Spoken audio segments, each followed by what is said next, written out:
memberkati dan untuk menyatakan kasih dan kehendaknya buat kita semua. Amin Bapak Ibu sekalian.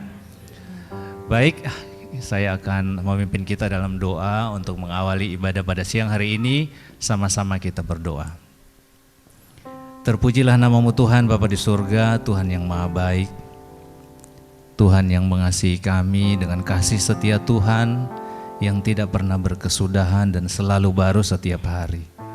Terima kasih atas siang hari ini, Tuhan kumpulkan kami di tempat ini. Kami percaya Tuhan ada di sini, Tuhan akan menyatakan kasih dan kehendak Tuhan. Tuhan bertahta di atas puji-pujian kami, dan kami menikmati kebaikan Tuhan, kami menikmati kasih Tuhan, kami menikmati keintiman hubungan dengan Tuhan pada siang ini. Kiranya ibadah siang ini jadi di dalam nama Tuhan Yesus Juru Selamat kami. Haleluya, sama-sama kita katakan amin. Bapak Ibu sekalian, kita patut bersyukur atas kebaikan Tuhan. Siang ini kita sama-sama bersyukur, kita semua sehat. Amin. Tuhan memberikan kita fasilitas yang sangat baik untuk bisa beribadah. Kita bersyukur atas kehidupan yang baik dari Tuhan. Biarlah segala yang bernafas memuji Tuhan. Kita sama memuji Tuhan, hai puji namanya. Saya ajak kita berdiri kali ya, untuk bersorak-sorak, memuji, menyembah, memuliakan nama Tuhan.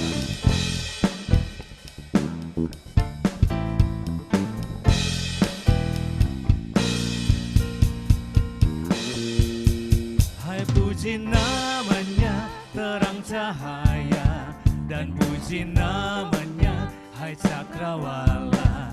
Hai puji namanya, semesta alam, mari semuanya menyembah Tuhan. Haleluya, pujilah Tuhan tak henti. Haleluya, karena kasih-Nya tak terpi. Haleluya, pujilah Tuhan tak henti. Haleluya, karena kasih-Nya tak terpi.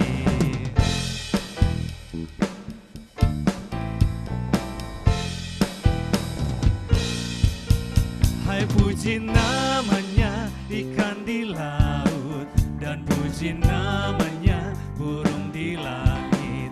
Hai puji namanya hewan-hewan, mari semuanya menyembah Tuhan. Haleluya, pujilah Tuhan tak henti. Haleluya, karena kasih-Nya tak terpi. Haleluya, pujilah Tuhan tak henti. Haleluya, karena kasih-Nya tak terpi. Haleluya, pujilah Tuhan tak henti. Haleluya, karena kasih-Nya tak terpi. Haleluya, pujilah Tuhan tak henti. Haleluya, karena kasih-Nya tak terpi. Haleluya, karena kasih-Nya tak terpi. Haleluya, karena kasih-Nya tak terpi. Puji Tuhan, bertepuk tangan buat Tuhan. Bapak Ibu silakan duduk.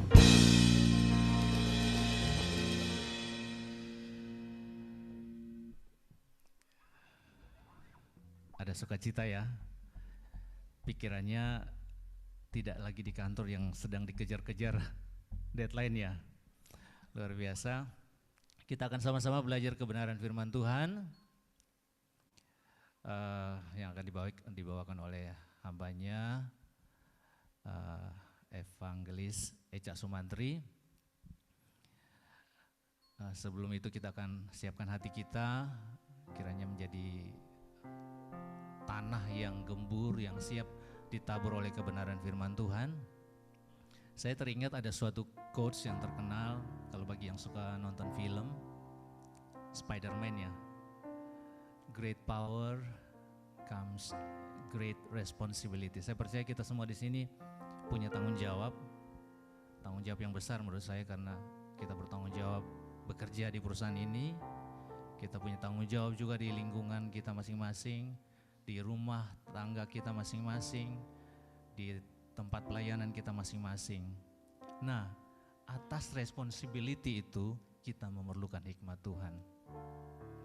Dan hikmat Tuhan itu hanya bisa didapat dari pendengaran akan firman Tuhan. Oleh sebab itu, Kita akan sama-sama belajar kebenaran firman Tuhan, kita renungkan agar itu bisa membantu kita, menolong kita semua memilih jalan-jalan yang harus kita pilih di hidup ini. Kita akan memuji Tuhan.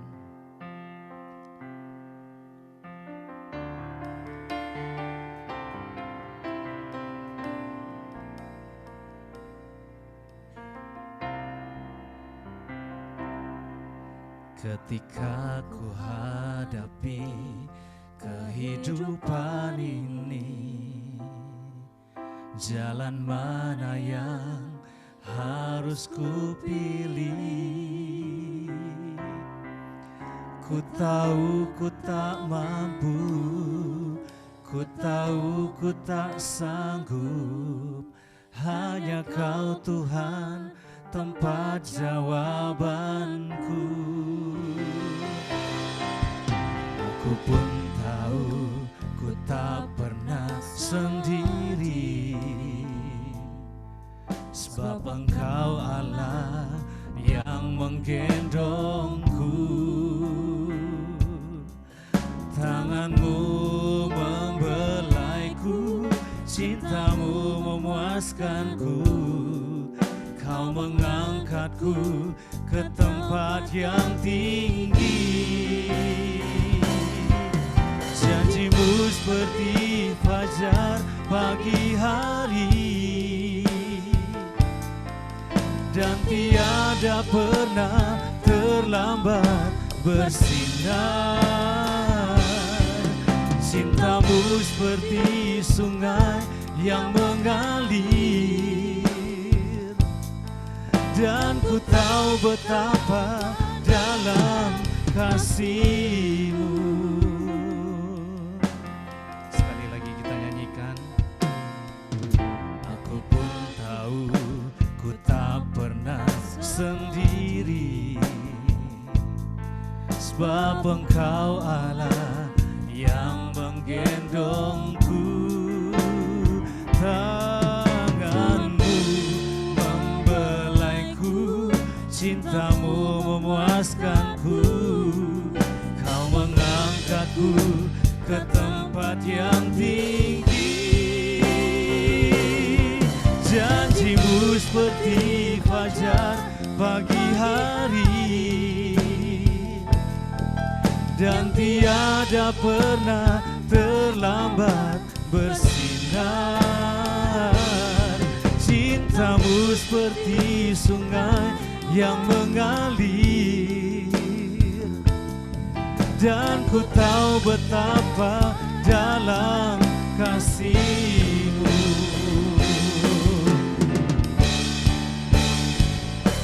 Janji-Mu seperti fajar pagi hari,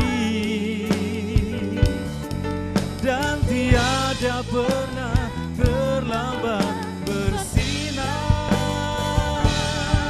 Cinta-Mu seperti sungai yang mengalir, dan ku tahu betapa dalam kasih-Mu. Dan ku tahu betapa dalam kasih-Mu. Dan ku tahu betapa dalam kasih-Mu. Saya persilakan. Mari kita berdoa. Tuhan Yesus, terima kasih kami ada siang ini karena anugerah-Mu. Kami bisa ada hari ini semua karena kasih setia-Mu. Tuhan, di waktu yang singkat ini bicara sama kami rindu hadirat-Mu, kami rindu beristirahat di dalam hadirat-Mu sebelum kami kembali melanjutkan kegiatan dan pekerjaan kami. Di dalam nama Yesus, sama-sama kita katakan, amin. Saya mau bilang silakan duduk, udah duduk semua dari tadi Bapak Ibu. Shalom. Sukacita ada di sini, terima kasih untuk para pembina, untuk sahabat saya, untuk kesempatannya saya bisa menyampaikan firman. Perkenalkan, saya Eja Sumantri, saya seorang musisi, saya seorang hamba Tuhan, saya seorang suami yang dalam nama Yesus suami yang baik. Dan minggu lalu kami baru dikaruniai putri pertama kami. Sebetulnya minggu ini saya kosongin jadwal karena saya pengen spend waktu lebih banyak sama putri saya, tapi karena yang minta seseorang yang penting dalam hidup saya ini. Ya penting sekali ya. Jadi saya sukacita bisa ada di sini. Ini bukan pertama kali saya ke sini, beberapa kali saya sempat ada kegiatan bermusik. Salah satunya sama almarhum Glenn Fredly beberapa tahun yang lalu sebelum beliau berpulang. Jadi tempat ini spesial buat saya. Tapi saya percaya hadirat Tuhan jauh lebih spesial, ada amin. Dan setiap saya melayani di kantor saya itu selalu senang, tapi di saat yang bersamaan saya selalu sedih, tanda kutip, saya selalu wondering. Ini seberapa banyak nih orang-orang Kristen atau Katolik, anak-anak Tuhan yang gak ikut ibadah, yang lebih memilih ikut makan di luar gitu ya. Saya gak menghakimi, tapi maksud saya betapa pentingnya kita mengerti bahwa persekutuan dengan saudara seiman ini indah di hati Tuhan. So saya percaya Bapak Ibu teman-teman yang datang siang ini berkorban waktu, saya percaya itu indah di hati Tuhan, ada amin? Alright, temanya tidak main-main, saya diberikan tema tentang moral. Wah ini belasan tahun saya menyampaikan firman, pertama kali saya dapat kata kunci moral. Tapi saya rindu kita belajar bersama, saya pun masih belajar. Di masa pandemi kemarin saya puji Tuhan bisa sekolah Alkitab, jadi ya pandemi ada berkatnya juga gitu. Saya rindu merenungkan bahwa di masa pandemi kan banyak yang berpulang, yang Tuhan izinkan sanak saudara, teman-teman yang dipanggil Tuhan duluan gitu. Nah Bapak Ibu teman-teman kita masih ada sampai hari ini, artinya jelas Tuhan masih punya tujuan dalam hidup kita, ada amin? Dan saya rindu kita menggenapi itu. Moralitas surgawi, subtemanya adalah perubahan ke arah yang benar. Next, terima kasih. Ayatnya agak banyak karena saya percaya ini bukan persekutuan yang main-main, gak apa-apa ya, kita baca Bapak Ibu ya. 3, 2, 1, saudara-saudara ikutilah dan perhatikanlah mereka yang hidup sama seperti kami, yang menjadi teladanmu. Karena kukatakan kepadamu dan yang sambil menangis, banyak orang yang kesudahan mereka ialah, Tuhan mereka ialah, kemuliaan mereka ialah, pikiran mereka semata-mata tertuju kepada, karena kewargaan kita adalah di dalam sorga dan menantikan Tuhan Yesus Kristus sebagai juru selamat yang akan mengubah tubuh kita yang hina ini sehingga tubuhnya yang mulia menurut kuasanya segala sesuatu kepada dirinya. Ketika saya mencari kata kunci moral tentu terlintas beberapa ayat, contohnya surat Yohanes, di Wahyu, barang siapa makin cemar, baik makin baik, kudus makin kudus. Tapi kok Tuhan tunjukkan saya ayat ini ya, saya menarik untuk dipelajari surat Paulus buat jemaat di Filipi. Karena saya pelajari begini, next, terima kasih. Di akhir zaman ini banyak yang mau mengubah Bapak Ibu, tapi tidak sebanyak itu yang mau berubah. Dan saya tidak menghakimi ini pun untuk saya. Ada sebuah quote yang mengatakan, you and I cannot change atau mengkontrol dunia di sekitar kita. Tapi kita bisa mengubah dan mengkontrol dunia di dalam hidup kita. Faktanya begini, kita nggak bisa mengubah dunia. Mungkin banyak yang cita-citanya saya mau mengubah dunia dengan apapun yang Tuhan berikan, dengan talenta, dengan uang, dengan koneksi dan sebagainya. Tapi saya percaya kita nggak bisa mengubah dunia. Hanya Tuhan Yesus yang bisa.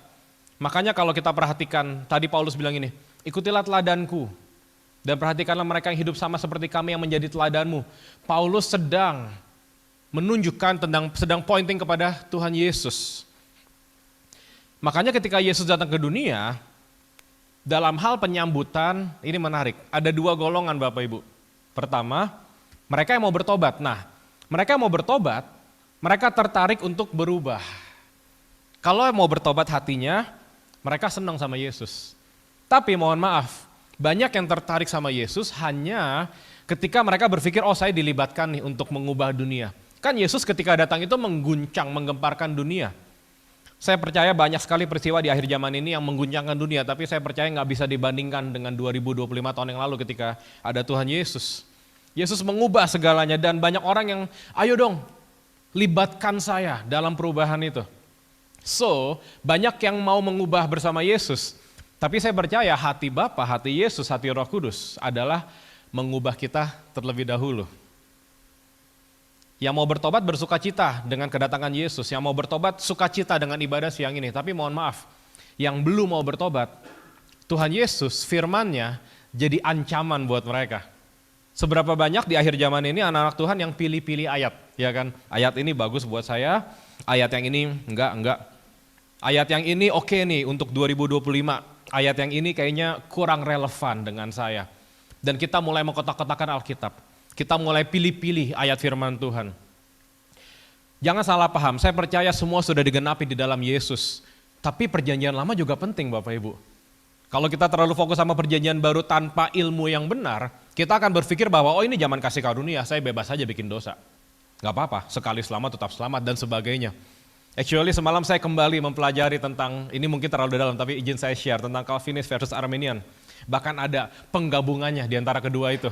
Saya nggak akan bahas ini karena ini bisa sampai sore nanti. Tapi maksud saya begini, betapa pentingnya kita punya hati yang mau belajar, yang mau berubah. Seperti Tuhan Yesus. Next, terima kasih. Karena begini, sebelum Yesus memakai saya dan Bapak Ibu untuk mengubah dunia, terlebih dahulu Dia rindu kita diubahkan setiap hari. Sekali lagi ini juga buat saya, betapa banyaknya perubahan yang harus saya lakukan. Ini sahabat saya, salah satu orang yang saya percaya yang, gimana sih pendapatmu? Coba dong kasih tahu. Aku mau belajar, aku mau berubah. Apalagi dengan kehadiran putri kami, wah hubungan saya dan istri kembali ditarik dari zona nyaman. Kami belajar setiap hari mengenal hati Tuhan, mengenal hati Bapa. Diubahkannya dengan apa Bapak Ibu? Tentu dengan firman Tuhan. Makanya penting sekali anak Tuhan baca firman setiap hari. Kan banyak di akhir zaman ini yang saya nggak selalu suka baca firman, saya sukanya saat teduh. Gini Bapak Ibu, saya ini musisi jadi saya mengerti betapa bahayanya instrumen tanpa kedalaman dengan Tuhan. Karena instrumen ini menyentuh jiwa kita. Bahkan beberapa ahli berpendapat musik ini punya akses langsung menuju roh kita. Ini tentu butuh penelitian lebih dalam, tapi buat saya kok masuk akal ya. Seberapa banyak orang yang dengar musik bahkan tanpa lirik nangis. Seberapa orang dengar musik tanpa lirik bisa tiba-tiba marah. Musik itu punya kuasa. In fact, Lucifer sebelum diturunkan ke dunia, sebelum dibuang, adalah panglima musik. Daud menghibur Saul hanya dengan kecapi. Jadi kalau kita cuma cari saat teduhnya, cuma cari musiknya, hidup kita bahaya Bapak Ibu, karena tersentuhnya semua sampai jiwa. Tapi sebagai anak Tuhan, kita butuh memberikan roh kita makan. Makanya kita diubahkan dengan firman Tuhan. Next, terima kasih. Salah satu makna asli dari moral, arete, adalah bicara tentang virtue, tentang kebaikan, tentang excellence. Nah ini yang saya berkali-kali tekankan bahwa sebagai anak Tuhan, kita tidak cukup hanya menjadi baik, tapi kita harus menjadi yang terbaik buat Tuhan. Dan tentu ini gak bicara tentang rumah paling besar, mobil paling mewah, followers paling banyak, no. Terbaik bicara tentang kehidupan kita, kekudusan kita. Ada amin? Betapa pentingnya kita punya moral yang sesuai dengan kebenaran firman Tuhan. Dan salah satu makna yang menarik juga adalah moral goodness. Wah saya pelajari ini bukan hanya sekedar kepada pendapat orang lain. Karena tanpa goodness moral saja, kita tertantang atau terjebak dengan pendapat orang, ya dong. Di akhir zaman ini kan manusia hidup itu dengan pendapat orang. Media sosial kita, kinerja kita, karya-karya kita. Memang mungkin abstrak bagi sebagian. Kalau mau dengerin kata Tuhan terus, Tuhan kan gak selalu ngomong, iya benar Bapak Ibu.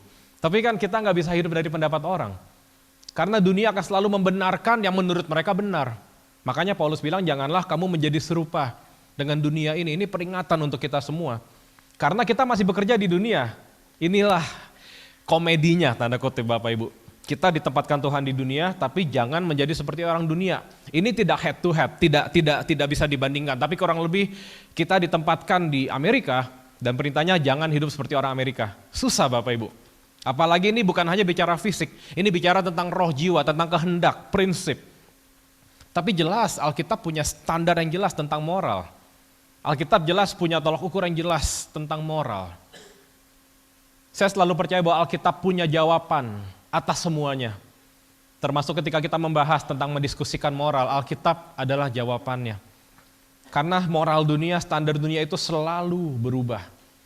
Saya berkali-kali bilang di ibadah anak muda, dosa-dosa yang sedang terjadi sama anak-anak muda, kalau saya tahu 20 tahun yang lalu waktu saya masih sekolah, saya mimisan gitu Bapak Ibu. Itu dosa-dosa yang begitu besar.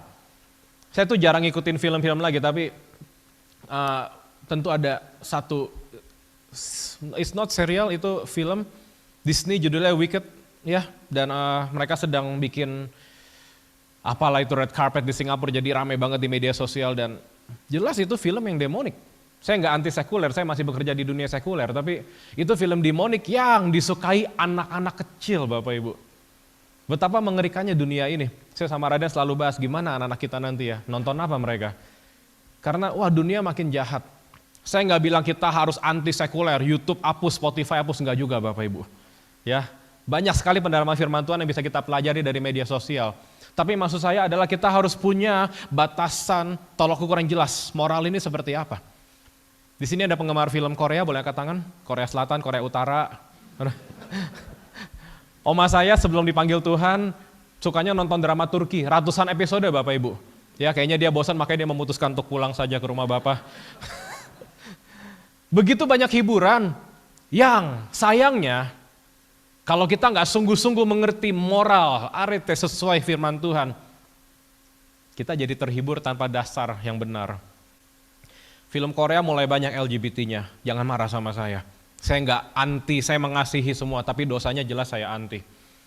Begitu banyak hal-hal di dunia ini yang jadi, wah, public figure ngomongnya jorok, anak kecil mulai ikutan. Dunia makin jahat. Dan saya percaya Bapak Ibu teman-teman relate lah, di kantor ini seberapa banyak orang-orang yang kalau kita lihat kelakuannya kita geleng-geleng gitu. Tapi saya takut, mohon maaf, banyak anak Tuhan yang bikin setan juga geleng-geleng. Katanya gue setan tapi gak sejahat ini juga gitu. Setan tapi gak sejorok ini juga tontonannya gitu kan. Makanya saya bilang ya, di akhir zaman ini setan gak takut sama anak-anak Tuhan yang ke gereja. Setan gak takut bahkan sama yang melayani. Karena pelayanan, kegiatan rohani, itu nggak ada artinya tanpa pengertian yang benar tentang moral di dalam Tuhan. Next, terima kasih. 2 poin aja. Ciri-ciri perubahan yang benar, ciri-ciri kita sudah punya moral yang benar. Kita bisa menjadi teladan yang nyata bagi sesama. Ketika saya baca ayat ini, saya mikir Paulus ini kepedean banget ya. Ya saya ngerti sih Paulus si paling pinter. Salah satu mentor saya bilang Paulus itu bahasa Yunaninya lebih susah dari Yohanes. Makanya kalau belajar bahasa Yunaninya Paulus tuh udah tingkat-tingkat tinggi kalau sekolah kita Bapak Ibu. Tapi Paulus kok bisa ngomong ini? Ikutilah teladanku. Nah ternyata di bagian lain Alkitab, Paulus ngomong seperti ini. Tepatnya, ini kok hilang nih sebentar. Di 1 Korintus 11, Paulus ngomong ini, ikutilah teladanku sama seperti aku juga mengikuti teladan Kristus. So ketika Paulus bilang, ikutilah teladanku dan perhatikanlah mereka yang hidup sama seperti kami yang menjadi teladanmu, Paulus punya dasar yang kuat. Paulus bilang ini, saya sudah terlebih dahulu meneladani Tuhan Yesus. Makanya ikuti teladan saya. Wah ini standarnya tinggi Bapak Ibu. Kan di akhir zaman ini banyak anak Tuhan yang begini, kamu tidak usah lihat saya, lo nggak usah lihat gua. Jangan lihat saya ini penuh kekurangan. Saya ini terbatas, saya ini penuh dosa. Pandang Yesus aja. Benar sih, tapi nggak sepenuhnya benar Bapak Ibu. Kita akan sampai di satu fase di mana begini orang akan bilang, iya gua tahu Yesus lo itu sempurna. Tapi saya juga butuh teladan yang nyata dong dari yang mengaku anak-anaknya. Saya juga butuh teladan yang nyata dari yang mengaku pelayan Tuhan. Kita nggak bisa selalu menyelesaikan masalah dengan udah pandang Tuhan aja. Tuhan sempurna, Tuhan di atas, saya nggak sempurna. Nggak bisa Bapak Ibu. Akan sampai di satu fase kita menjadi teladan yang nyata bagi sesama. Nah, ketika kita berargumen tentang moral saya yang benar, ya buktikannya dengan ini, menjadi teladan. Dan menjadi teladan itu tidak mengenal usia. Ada 2 hal penting dalam hal ini. Pertama, tidak mengenal seberapa muda Anda. Mungkin kita masih muda dibandingkan orang-orang lain. Tapi saya percaya kalau kita sungguh dalam Tuhan, surat Paulus buat Timotius, kita bisa menjadi teladan meskipun lebih muda. Tapi peringatan juga untuk yang sudah dewasa. Karena bagi sebagian, kita masih terjebak dengan kejayaan di masa lalu. Dulu saya jadi teladan, dulu moral saya baik, kurang lebih seperti itu. Dulu saya melayani, dulu saya on fire buat Tuhan, dulu saya baca Alkitab setiap hari. Mohon maaf, itu dulu, Bapak Ibu, Om Tante, Opa Oma, itu dulu. Betapa pentingnya kita punya perubahan ke arah yang benar, konsisten. Betapa pentingnya setiap hari kita bisa menjadi teladan. Dan percayalah ini pun khotbah untuk diri saya sendiri. Karena Bapak Ibu, ketika kita declare, saya orang Kristen, saya orang Katolik, saya anak Tuhan, saya pelayan Tuhan, saya dipenuhi Roh Kudus. Dunia akan mulai mencari-cari kesalahan kita. Dan dunia akan bersuka cita ketika kita mengalami kesedihan. Saya nggak mau cerita sedih ini, tapi sebagian mungkin tahu saya dan istri kehilangan anak 4 kali. Dan akhirnya saya dan istri memutuskan setelah kami berdoa, kami mau share ini di podcast, di media sosial kami. Tujuannya bukan apa, tujuannya untuk jadi kesaksian aja. Dan puji Tuhan banyak respon yang baik. Beberapa orang mulai DM, Kak makasih ya, saya juga kehilangan anak, saya pikir selama ini aib. Tapi mari saling mendoakan, saling menguatkan, puji Tuhan. Tapi 4 kali kehilangan anak itu bukan cuma sedih Bapak Ibu. Sedih itu is understatement, sedihnya luar biasa, saya nggak bisa bayangkan perasaan saya lagi. Dan ternyata masih banyak orang yang jahat, masih banyak orang yang jahat.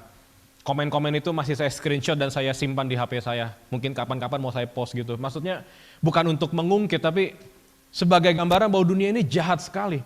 Ketika kita mengaku kita anak Tuhan, orang mungkin gak peduli seberapa dalam kesedihan kita, seberapa besar masalah kita, seberapa besar pergumulan kita di kantor, di keluarga. Ketika orang tahu kita ini anak Tuhan, orang akan selalu cari kekurangan kita dan orang bersuka cita dengan kejatuhan kita. Makanya saya berdoa hidup kita tidak jatuh lagi, kita menjadi teladan yang nyata. Bahkan seperti yang Alkitab tulis tentang Daniel, mereka tidak bisa menemukan kelemahan kesalahan pada Daniel selain ibadahnya. Daniel berdoa 3 kali, itu kesalahan buat mereka. Tapi di luar itu kinerjanya, kapasitasnya, Daniel itu luar biasa. Orang tidak menemukan kesalahan itu.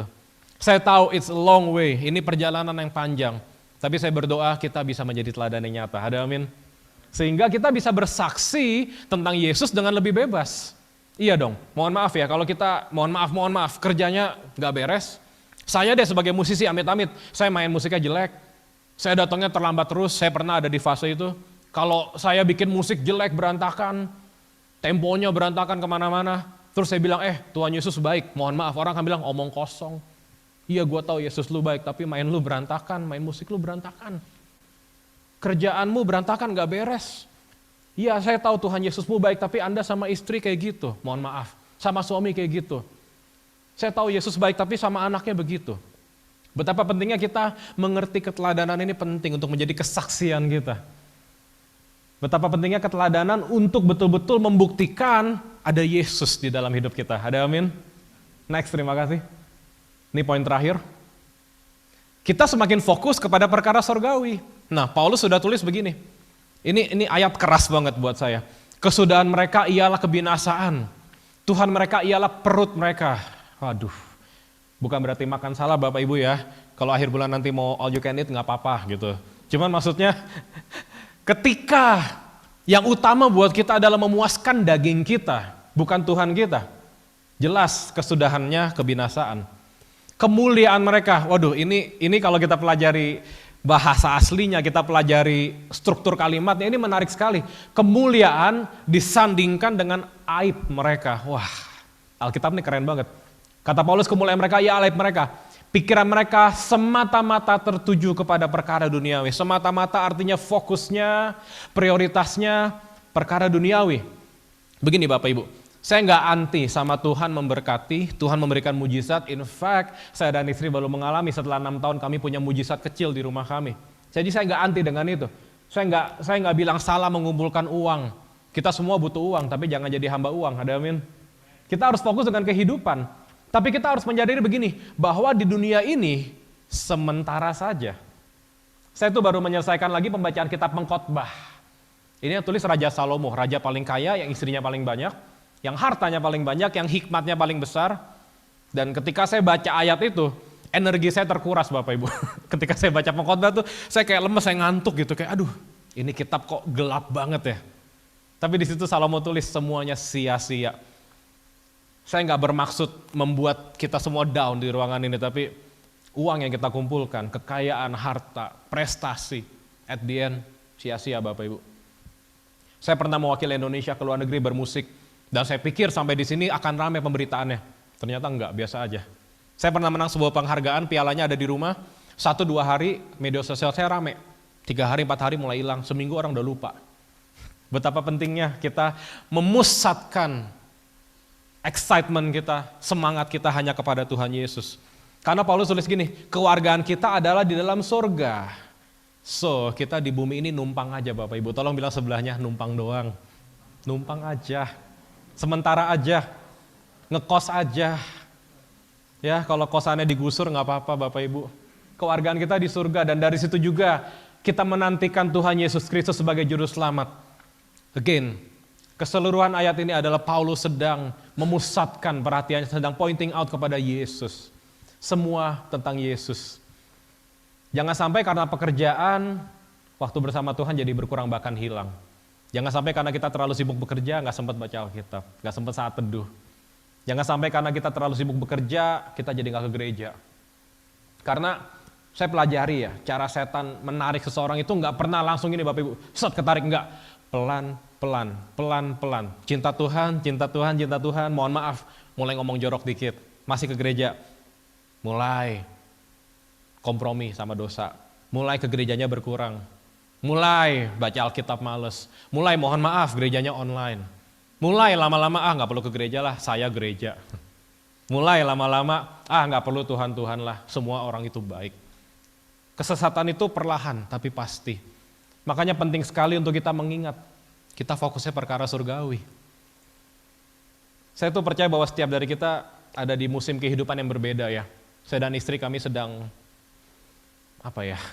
bukan bergumul lah, terlalu jelek bahasanya. Sedang bersuka cita tapi dengan perjuangan juga mengurus anak gitu ya. Dan waktu berdoa harus dicari Bapak Ibu. Dulu waktu saya masih single, masih bujangan, doa bebas aja di rumah, anytime. Karena saya punya istri, mulai bagi waktu. Sekarang punya anak, mulai lebih bagi waktu lagi. Kadang harus doa sambil gendong anak, ya nggak apa-apa Bapak Ibu. Yang penting kita tetap fokus sama perkara surgawi. Jangan sampai kita lupa, prioritas kita adalah Tuhan Yesus dan kebenarannya. Ada amin? Next, terima kasih. Ini yang online semoga tetap semangat juga nih ya. Saudara-saudara, saya mundur sedikit ke ayat 13-14. Aku sendiri tidak menganggap bahwa aku telah menangkapnya. Yang ngomong Paulus, yang tadi bilang ikutilah teladanku. Tapi Paulus pun masih punya pergumulan. Aku nggak yakin aku telah menangkapnya. Tapi ini prioritasnya Paulus, ini aku lakukan. Aku melupakan apa yang telah di belakangku dan mengarahkan diri kepada apa yang di hadapanku. Sekali lagi Paulus yang bilang ikutilah teladanku, dia pun masih punya perjuangan dalam hidupnya. Tapi dia mengajar kita untuk punya prioritas. Mengarahkan diri kepada apa yang di hadapanku dan berlari-lari. Berlari bicara tentang prioritas. Berlari bicara tentang fokus. Berlari bicara tentang semangat. Berlari bicara tentang sesuatu yang urgent, yang darurat. Berlari bicara tentang kita mengerti tujuan untuk memperoleh hadiah yaitu panggilan surgawi dari Allah dalam Kristus Yesus. Bukan sesuatu yang bisa ditunda-tunda. Banyak orang yang, saya tahu saya punya tujuan di dalam Tuhan, tapi nanti aja. Saya kerja dulu, mohon maaf, sampai kaya dulu, keluarga saya makmur, aman, selamat, baru saya fokus sama rencana tujuan Tuhan. Tapi Paulus bilang gini, saya berlari kepada tujuan itu. Orang yang berlari, Alkitab di bagian lain menulis seperti ini, tidak memusingkan dirinya dengan hal-hal lain. Ketika kita berlari akan banyak, kesini aja, ngapain, ayo. Tapi orang yang berlari, fokus, diabaikan semuanya demi tujuan ilahi. Saya percaya bahwa salah satu tujuan setiap dari kita, Bapak Ibu teman-teman, kita punya moral yang baik di dalam Tuhan, adalah karena setiap dari kita juga punya panggilan di dalam Tuhan. Saya nggak bisa menebak, saya nggak punya hak untuk menentukan. Saya nggak tahu seberapa lama Bapak Ibu teman-teman akan ada di perusahaan, di kantor ini, di tempat ini. Mungkin sebagian akan berpindah. Mungkin sebagian akan punya usaha yang baru. Mungkin sebagian akan 20 tahun lagi di sini. Enggak ya? Enggak tahu sih saya Bapak Ibu. Mau sampai Tuhan Yesus datang ada di tempat ini mengabdi? Kita enggak pernah tahu, we'll never know.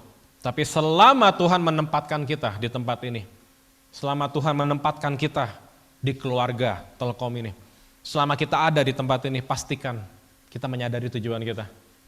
1, menjadi serupa dengan Yesus. Dan 2, membawa Yesus kepada orang lain. Ada amin?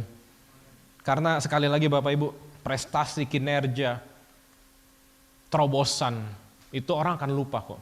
Orang akan lupa. Tapi yang orang akan ingat apa sih? Keteladananmu. Dia biasa aja sih di kantor, tapi teladannya baik loh. Dia bukan orang yang paling berprestasi, bukan orang dengan mobil paling mewah, tapi kok ada dia sukacita ya suasananya ya. Saya jadi ngerti yang dia maksud selama ini tentang Yesusnya tuh, seperti apa gitu. Setiap dari kita punya panggilan.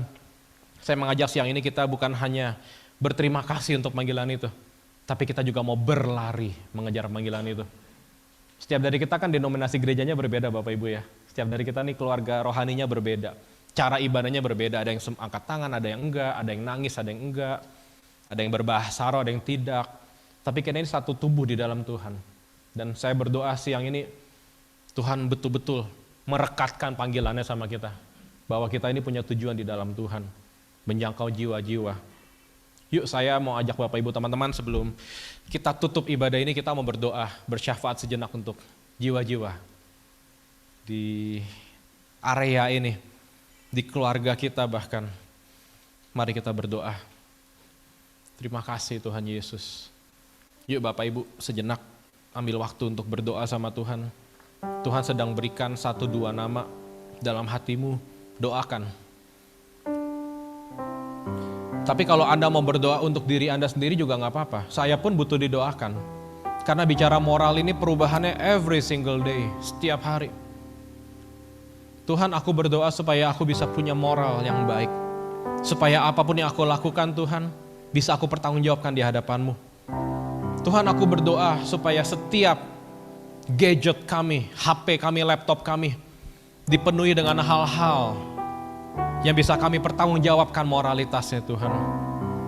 Media sosial kami Tuhan kudus.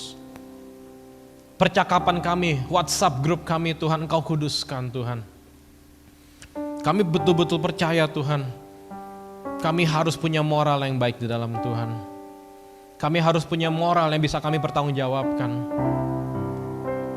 Saya nggak tahu kenapa saya sampaikan ini, tapi saya izin berdoa untuk para suami, para istri. Di akhir zaman ini keluarga, rumah tangga itu banyak yang nyerang Bapak Ibu teman-teman. Tapi saya berdoa kita semua kuat di dalam Tuhan. Mungkin waktumu ketemu istri tidak lebih banyak daripada waktumu bekerja. Tapi aku berdoa Tuhan di dalam nama Yesus rekatkan Tuhan. Berikan kekuatan untuk terus menjalani rumah tangga yang bukan hanya tidak berpisah Tuhan, tapi rumah tangga yang terus bersatu, semakin kuat, semakin manis di dalam Tuhan. Setiap suami bisa memberikan perilaku moral yang baik untuk istrinya, dan sebaliknya setiap istri juga bisa memperlakukan suaminya dengan baik, dengan benar. Aku berdoa untuk anak-anak Tuhan, supaya mereka bisa menghormati orang tuanya selama orang tuanya masih hidup Tuhan. Supaya kami bisa menunjukkan keteladanan moral yang benar di dalam Tuhan. Terima kasih Tuhan Yesus. And finally, mari kita bersyafaat Bapak Ibu teman-teman untuk jiwa-jiwa yang ada di tempat ini. Orang-orang yang belum datang ke ibadah ini, orang-orang yang belum mengenal Tuhan. Tuhan pakai kami Tuhan Yesus. Apapun denominasi, apapun latar belakang, apapun gereja kami, apapun liturgi ibadah kami Tuhan, kami mau sepakat bahwa kami mau menjadi penjala manusia Tuhan Yesus. Itu amanat agungmu yang terakhir sebelum Kau naik Tuhan. Beritakan Injil. Menjadi saksi, bahkan membaptis di dalam nama Yesus Tuhan. Kami rindu Engkau memakai hidup kami Tuhan untuk menjadi teladan. Kami rindu Engkau memakai hidup kami Tuhan Yesus untuk membawa perubahan Tuhan Yesus. Tuhan revival, kebangunan rohani tidak hanya terjadi di gedung ibadah Tuhan, tapi kami berdoa terjadi di tempat ini Tuhan. Kami berdoa terjadi Tuhan Yesus. Di gedung sekuler ini Tuhan. Tapi Roh Kudus yang menyatakan, Roh Kudus yang memakai setiap dari kami Tuhan. Jumlah kami gak sampai 100 di tempat ini Tuhan Yesus. Tapi rasul-rasulmu pun 12 awalnya Tuhan Kau pakai Tuhan. Aku berdoa Tuhan pemakaianmu terjadi dalam hidup kami. Terima kasih Tuhan Yesus. And finally saya izin berdoa untuk Bapak Ibu teman-teman yang Anda sedang punya pergumulan, sedang punya masalah. Dan sekali lagi Anda datang siang ini. Tuhan tahu pergumulanmu, Tuhan gak pernah menutup mata, Tuhan gak pernah menutup telinganya. Tuhan, aku merasakan kasih-Mu yang besar di ruangan ini Tuhan. Kami merasakan cinta-Mu yang tidak pernah berkurang, bahkan semakin Tuhan Yesus kami rasakan Tuhan. Tuhan Yesus, aku berdoa Tuhan, berikan kekuatan untuk Bapak Ibu, untuk teman-teman rekan-rekan di dalam ruangan ini Tuhan Yesus. Dengan pergumulan mereka masing-masing di musim kehidupan yang berbeda-beda. Aku berdoa berikan kekuatan, aku berdoa berikan penghiburan, dan aku berdoa berikan hikmat Tuhan Yesus. Hikmat-Mu memenuhi hati dan pikiran kami. Sehingga kami bisa decide dengan benar apa yang harus kami lakukan. Sehingga kami bisa betul-betul Tuhan Yesus peka dengan tuntunan-Mu. Hari demi hari, waktu demi waktu Tuhan. Terima kasih Tuhan Yesus. And finally, saya mau berdoa buat Bapak Ibu teman-teman yang Anda sempat bahkan sedang merasa kering di dalam Tuhan. Tuhan, aku berdoa penuhi lagi hidupnya dengan cinta-Mu. Bakar lagi Tuhan dengan api-Mu Tuhan. Sehingga kami semakin on fire buat Tuhan. Sehingga kami semakin jatuh cinta. Tidak hanya jatuh tapi bertumbuh di dalam cinta kami dengan Engkau Tuhan. Terima kasih Tuhan Yesus. Berdoa untuk saudara-saudari yang menyaksikan secara daring Tuhan, secara online Tuhan. Aku berdoa Tuhan, dimanapun hikmat, kekuatan, penghiburan-Mu beserta Tuhan. Terima kasih Tuhan Yesus. Kami ini berbeda-beda tapi jadikan kami satu di dalam Engkau. Jadikan kami tubuh Kristus yang berfungsi dengan benar. Terima kasih Tuhan Yesus. Berkati pekerjaan kami. Urapi setiap hal yang kami lakukan. Berikan hikmat Tuhan Yesus sehingga kami bisa melakukan hal yang berbeda. Dan itu membawa kemuliaan bagi nama-Mu saja. Di dalam nama Yesus, sama-sama kita katakan, amin.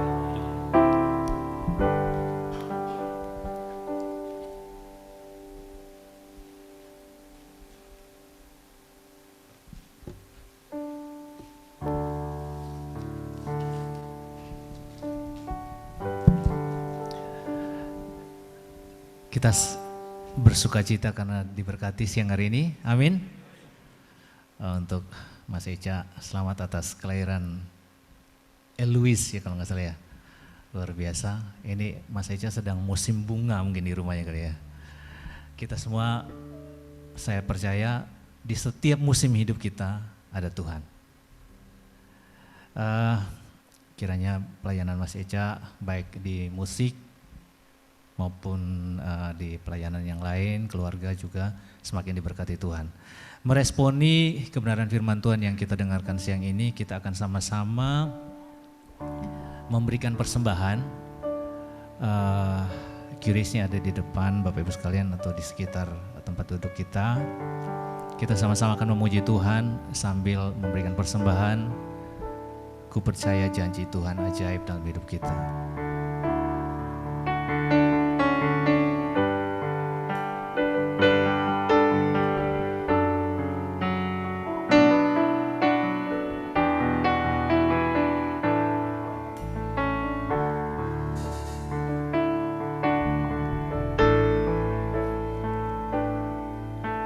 Sungguh besar setiamu,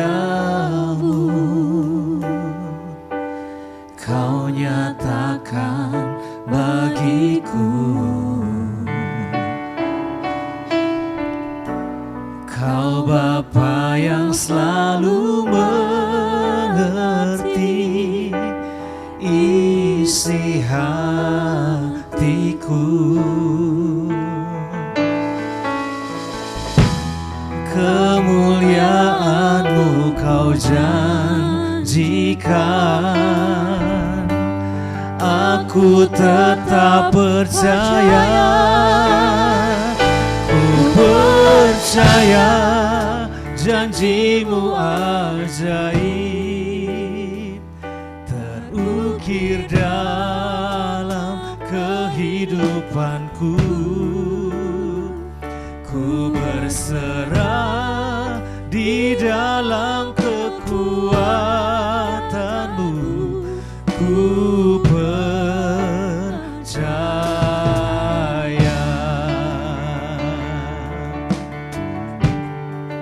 Dengan iman sekali lagi kita katakan, sungguh besar setiamu,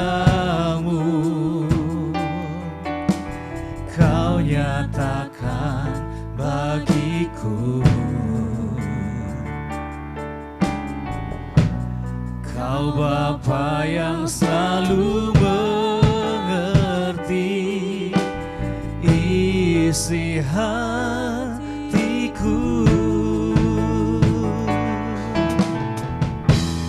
Kemuliaan-Mu Kau janjikan, aku tetap percaya. Ku percaya janji-Mu ajaib, terukir dalam kehidupanku. Ku berserah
segalanya bagiku.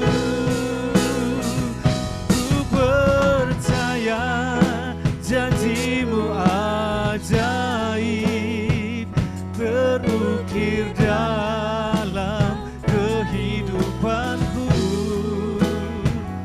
Ku berserah di dalam kekuatanmu. Ku percaya,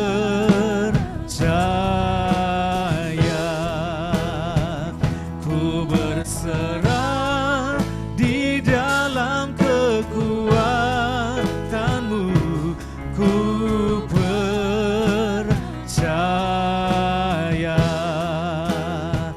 ku berserah di dalam kekuatanmu. Ku percaya.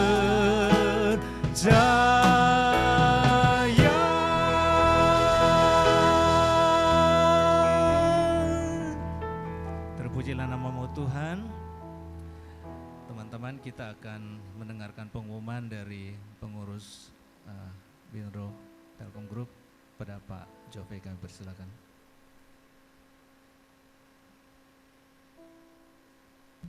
Terima kasih Pak Yapi. Terima kasih Bapak Evangelis Echa Sumantri untuk pelayanan firman-Nya. Betul ya, memang tentang moralitas kita tidak dipanggil untuk dengan tekad atau dengan komitmen saja ya, dengan kekuatan sendiri saja, tapi kita kalau orang Kristen atau orang Kristiani itu dalemannya yang diubah gitu ya Pak Evangelis ya. Jadi kita tidak sekedar diminta taat dengan kekuatan sendiri, tapi memang mesinnya itu diubah ya, yaitu melalui pertobatan dan ketika kita menerima Kristus sebagai juru selamat kita. Oke. Selanjutnya kami juga mengucapkan terima kasih kepada Pak Yapi dan seluruh tim Telkom Jabotabes yang sudah memfasilitasi ibadah bingo kita hari ini. Next. Kami dari pengurus nasional izin menyampaikan beberapa pengumuman. Saya Jove Sinaga.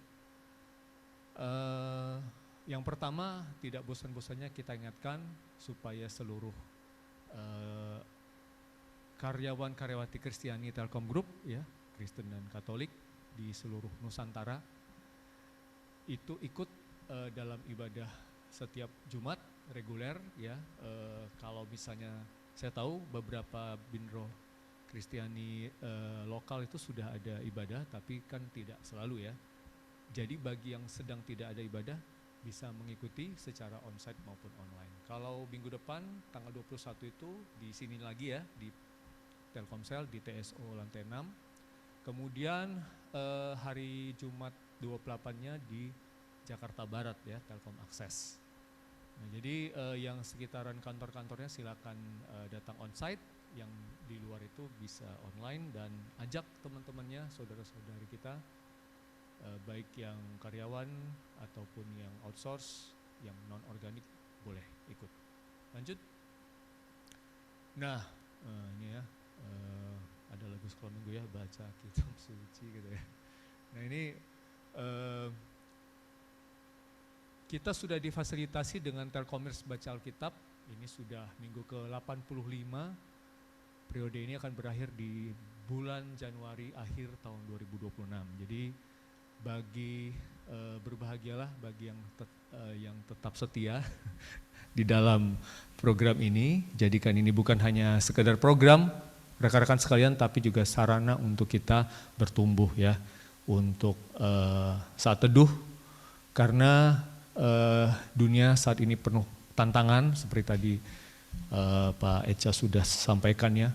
Banyak sekali musuh-musuh kita, bukan hanya iblis tapi juga dunia dan juga segala macam pengaruh ya yang tidak baik gitu ya, baik di entertainment dan sebagainya. Oleh karena itu perlu kita bekali diri kita, pagari diri kita dengan firman Tuhan. Beberapa tips kita bisa mulai dengan pujian ya, ini bagi anggota TBA. Baca dan renungkan dan catat atau hafal ayat yang berkesan dan jangan lupa ditaati, dilakukan ya. Kalau nggak ngerti tetap baca aja deh ya. Usahakan ada 1-2 ayat yang kita renungkan atau kita hafal karena itu akan dipakai oleh Roh Kudus ketika pada waktunya nanti kita membutuhkannya. Kita nggak tahu kapan kita membutuhkannya ya. Misalnya kita mau peperangan rohani atau misalnya ada sesuatu yang kejadian yang membuat kita down, nah di situ Roh Kudus mengingatkan kita dengan ayat yang kita hafal. Nah, anggota TBA tetap penuhi jadwal bacanya, jangan sampai terlambat, jangan nanti pas sudah di akhir Januari baru ditumpuk-tumpuk gitu ya. Sayang nanti nggak dapat sertifikat ya. Nanti di bulan April 2026 akan ada periode baru, nanti tolong yang lain yang belum ikut daftar. Tapi jangan khawatir yang bukan anggota TBA sekarang itu bisa mengikuti dengan sukarela dan mandiri kayak gini ya, kita tampilkan weekly reading plan. Next. Nah, terkait dengan itu akan ada seminar Alkitab yang ke-6 nih, hari Sabtu tanggal 13 Desember 2025, sorry. Nanti kita umumkan pengumuman selanjutnya ya. Jadi kita sudah 5 kali seminar Alkitab di Telkom Group. Yang ini yang ke-6 dengan tema yang tidak kalah serunya nanti ya. Next. Nah tadi, belum. Kayaknya menara doa ya, lupa ya. Nah coba, yang menara doa dulu Bang. Oh nggak ada ya? Oh kayaknya ada, kelupaan berarti. Ya sudah. Oke, jangan lupa ini kita ada Instagram Bintaro Kristiani Telkom Group. Ayo teman-teman, terutama yang muda-muda, segera follow ya. Di situ kita bisa mendapatkan informasi terkini tentang kegiatan-kegiatan nasional, ibadah reguler, TGCYC ya. Kayak kemarin seminar Alkitab yang nanti akan dilakukan, Natal, Paskah, dan info-info penting lainnya. Oke, demikian itu aja. Saya kembalikan pada Bang Yabi. Terima kasih Bang Jove atas pengumumannya. Pelayanan kita semua semakin diberkati Tuhan dan dipakai Tuhan. Kita akan kembali ke tugas kita sehari-hari. Kembali ke kantor, mungkin ya kembali ke rumah. Sangat mungkin akan banyak tantangan yang kita hadapi. Tantangan pekerjaan, tantangan ekonomi, tantangan hubungan sosial, hubungan ke keluarga mungkin. Tapi kita percaya bahwa Tuhan terus menjaga kita. Jangan menyerah, berserah kepada Allah kita. Kita percaya seperti yang dikatakan oleh firman Tuhan dalam Filipi 4 ayat 13 bahwa segala perkara dapat kita tanggung di dalam Tuhan yang memberikan kekuatan kepada kita semua. Saya ajak Bapak Ibu berdiri, kita nyanyikan lagu ini. Setelah lagu ini selesai, mohon kesediaan Eca untuk menutup dalam doa berkat. Segala perkara dapat ku tanggung di dalam Dia yang memberi kekuatan. Tuhan Yesus penolong dan sahabat. Tetap percaya Tuhan setia. Sekali lagi. Segala perkara dapat ku tanggung di dalam Dia yang memberi kekuatan. Tuhan Yesus penolong dan sahabat. Tetap percaya Tuhan setia. Tetap percaya Tuhan setia. Tetap percaya Tuhan setia.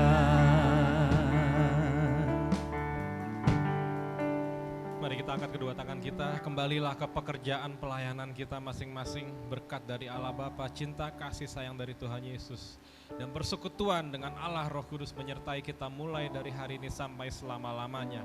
Di dalam nama Tuhan Yesus, sama-sama kita katakan, amin. Tuhan Yesus memberkati. Bapak Ibu silakan duduk. Setelah ini mungkin kita ke depan dulu. Kita foto bersama dulu sama Evangelis Eca dan para pelayan. Ya, terima kasih banyak. Ya, supaya cepat karena mungkin ada agenda yang lain, meeting dan sebagainya menanti kita.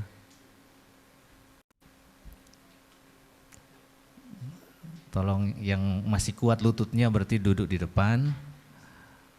Kalau yang tinggi mungkin di belakang. Nah, dan seterusnya. Silakan. Seba, ya Kak Grace.